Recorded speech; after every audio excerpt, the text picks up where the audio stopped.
खबर शामिल करते हैं हमारे C1 न्यूज के CEO चौधरी आमिर शहजाद लख से।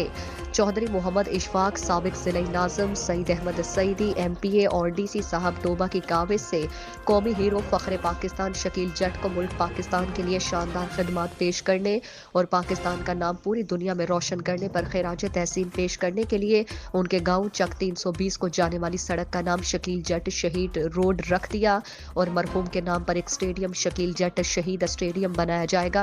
कबड्डी शायकीन और कबड्डी जान पंजाबिया ने पेज एडवन टीम ने इस शानदार काविश पर शुक्रिया अदा किया। सत श्री अकाल ते अस्सलाम वालेकुम भाई, मैं तुहाडा भरा शंभू भरोली कैनेडा तो ननकाना साहब कबड्डी क्लब ते ओनर। बहुत दुखदाई खबर सानू मिली आ, पाकिस्तान दे विच शकीला जट ਦੀ ਫੌਤਗੀ ਹੋ ਗਈ ਆ, ਉਸ ਦੀ ਡੈਥ ਹੋ ਗਈ ਆ। ਬਹੁਤ ਵਧੀਆ ਇਨਸਾਨ ਸੀ, ਸਾਡੇ ਕੈਨੇਡਾ 'ਚ ਵੀ ਖੇਡ ਕੇ ਗਿਆ, ਇੰਟਰਨੈਸ਼ਨਲ ਖਿਡਾਰੀ। ਸਾਡੀ ਇਸ ਦੁਨੀਆ ਨੂੰ, ਫਨੀ ਦੁਨੀਆ ਨੂੰ ਅਲਵਿਦਾ ਕਹਿ ਗਿਆ। ਉਸ ਦੀ ਅਚਾਨਕ ਮੌਤ ਨੇ ਸਾਰਿਆਂ ਦੇ ਦਿਲਾਂ ਨੂੰ ਝੰਜੋ ਕੇ ਰੱਖਤਾ।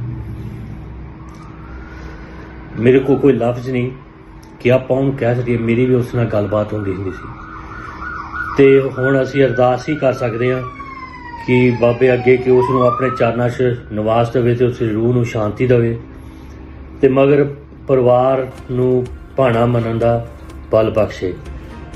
ਮੇਰੇ ਵੱਲੋਂ ਤੇ ਮੇਰੇ ਸਾਰੇ ਪਰਿਵਾਰ ਵੱਲੋਂ ਤੇ ਨਨਕਾਣਾ ਸਾਹਿਬ ਕਬੱਡੀ ਕਲੱਬ ਦੇ ਜਿੰਨੇ ਵੀ ਮੈਂਬਰ ਆ, ਮੈਂ ਉਸ ਦੇ ਦੁੱਖ, ਉਹਨਾਂ ਦੇ ਪਰਿਵਾਰ ਦੁੱਖ ਸ਼ਰੀਕ ਹੁੰਦੇ ਆ ਤੇ ਕੈਨੇਡਾ ਦੇ ਵੀ ਜਿੰਨੇ ਕਲੱਬ ਨੇ ਉਹਨਾਂ ਵੱਲੋਂ ਵੀ